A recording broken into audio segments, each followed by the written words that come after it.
बिस्मिल्लाहिर्रहमानिर्रहीम। स्टूडेंट्स, जैसा कि आपको मालूम है कि हमने पार्ट 1 में आपको सारी वो क्वेश्चन नंबर 2 से लेके मैंने 4 तक आपको बता दिया था कि आपने किस तरह से अपने काम करना है, अपना क्वेश्चन जो है उसको हल करना है। अब हम जा रहे हैं क्वेश्चन नंबर 5 की तरफ। सवाल नंबर 5। सवाल नंबर 5 होता है किसी एक सबक का खुलासा तहरीर करें।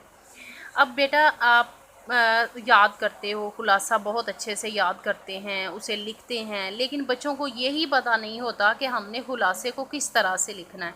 वो उसकी स्टार्टिंग ही इतनी गलत कर देते हैं, उसकी एंडिंग इतनी गलत कर देते हैं कि उनकी मेहनत के बावजूद बच्चे जो हैं वो अच्छे नंबर हासिल नहीं करते। लेकिन आपने कुछ बातों को अपने जहन में रखना है ताकि आप अपने खुलासे के पूरे 5 नंबर, और ये 5 नंबर का आपका क्वेश्चन होता है, आपने पूरे 5 नंबर लेने हैं। पूरे 5 नंबर लेने के लिए आपको कुछ हदायत पर अमल करना पड़ेगा। सबसे पहले जो खुलासा सबक है, खुलासा सबक का 1/3 हो, यानी उसका आपका एक चैप्टर है, आप इसको 4 हिस्सों में डिवाइड कर दें। एक हिस्सा जो है वो आपने अपना खुलासा लिखना है। और खुलासा कैसा होना चाहिए? खुलासा जो बोर्ड मांगता है, जो उनको ये दी जाती है कि किस तरह से आपने किसको सामने रखते हुए स्टूडेंट्स का जो काम है, जो पेपर है, वो कैसे चेक करने हैं। उसमें वो क्या लिखते हैं कि जिसे ज़बानो बयान सबक के अहम नुकात, जिस तरह से मैं अपने हर खुलासे में सबक के अहम नुकात के हवाले से आपको आपका खुलासा कंप्लीट करवाती हूँ, क्योंकि हर सबक के कुछ अहम नुकात होते हैं, यानी उसमें कुछ बातों को डिस्कस किया जाता है।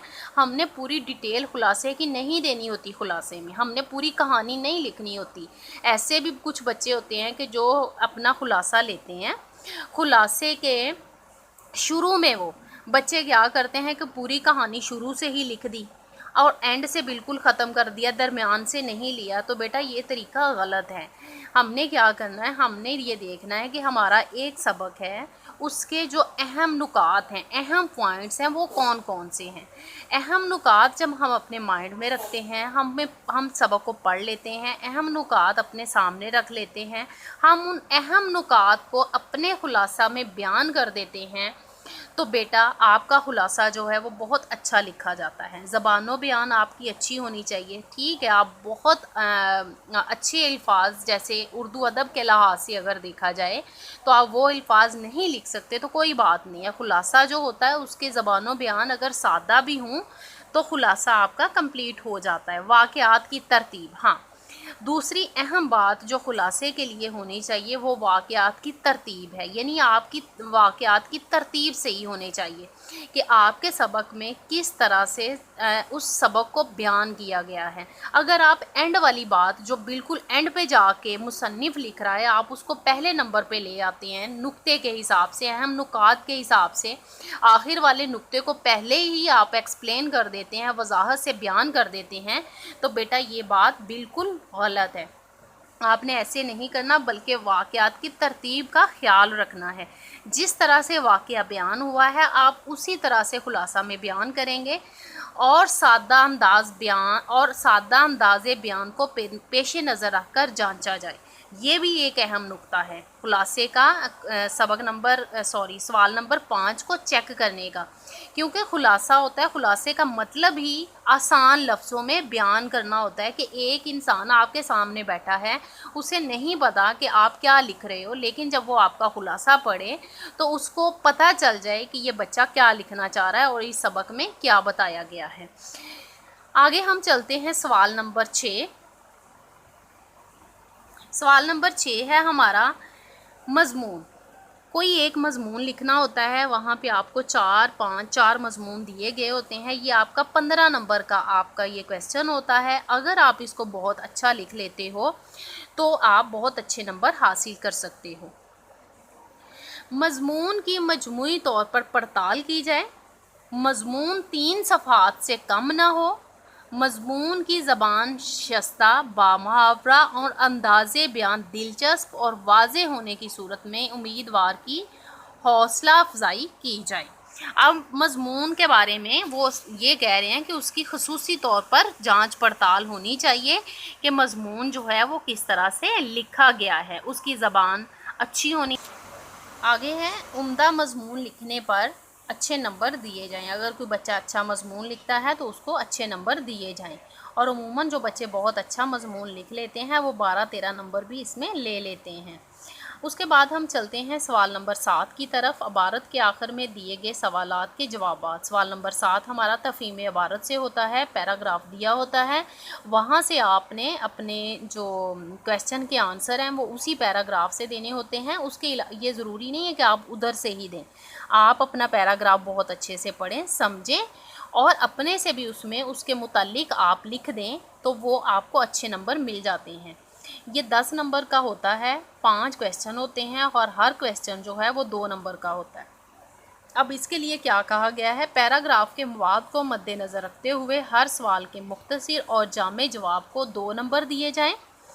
यानी अगर वो पैराग्राफ जो आपको दिया हुआ है उसको सामने रखना है आपने मद्देनज़र रखते हुए हर सवाल के, यानी जो सवाल पूछा गया उसका मुख्तसर और जामे जवाब, यानी मुख्तसर होना चाहिए और वाज़ेह होना चाहिए, पता चलना चाहिए कि इसका जवाब क्या है। ज़रूरी नहीं है कि वो 4-4 लाइनें लिखेंगे आप तो आपको नंबर मिलेंगे, नहीं, मुख्तसर और जामे। यही क्वेश्चन आंसर का होता है कि वो वाज़ेह और जामे, मुख्तसर हो और जामे हो।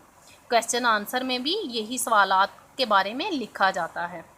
2 नंबर दिए जाएं, अगर अच्छा है, मुख्तसर है, जामे है तो 2 नंबर दिए जाएं।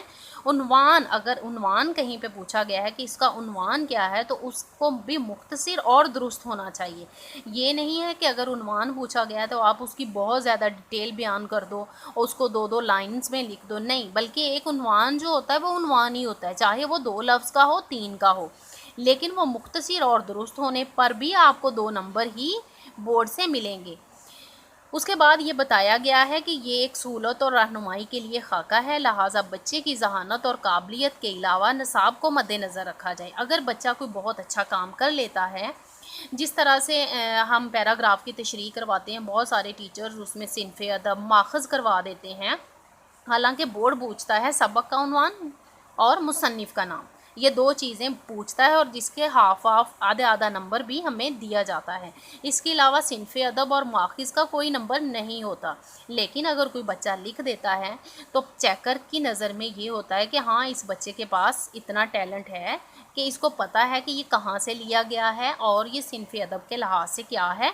फिर वो उसको, उसके नंबर तो नहीं होते अलग से, लेकिन ये है कि बस एक समझा ये जाता है कि ठीक है, बच्चे को नंबर जितने उसके बन रहे हैं वो दे दिए जाएं। इसी तरह से अगर हम अशार की तशरीह की तरफ चलें तो अशार की तशरीह में जैसे हम ग्रामर का इस्तेमाल करते हैं, तशबीह का शेर है, इस्तारा का है, कनाया का है, मजाज मुरसल का है, इस तरह से। अब उसके बारे में पूछा नहीं गया, मैंने आपको सारा पढ़ के सुनाया, उसमें पूछा नहीं गया कि अशार ऐसी होगी तो उसके नंबर मिलेंगे या इसका आधा नंबर है, नहीं, उसमें तो उसमें मफ़हूम को अहमियत दी गई है और मेयारी तशरीह को अहमियत दी गई है, यानी उसकी वजह से बच्चा 2 नंबर हासिल कर सकता है। लेकिन अगर कोई बच्चा एक्स्ट्रा काम करना चाहता है, उसके पास इतना टैलेंट है कि वो बहुत ज़्यादा काम कर सकता है, उसने बहुत ज़्यादा ज़ख़ीरा अल्फाज जमा किया हुआ है, बहुत अच्छी वो तशरीह कर रहा है, उसमें कुछ एक्स्ट्रा मवाद शामिल कर रहा है, तो उस ऐसे हालात में भी बच्चे की हौसला अफजाई की जाएगी। ये नहीं होगा कि बच्चे को उसके नंबर काट दिए जाएँ,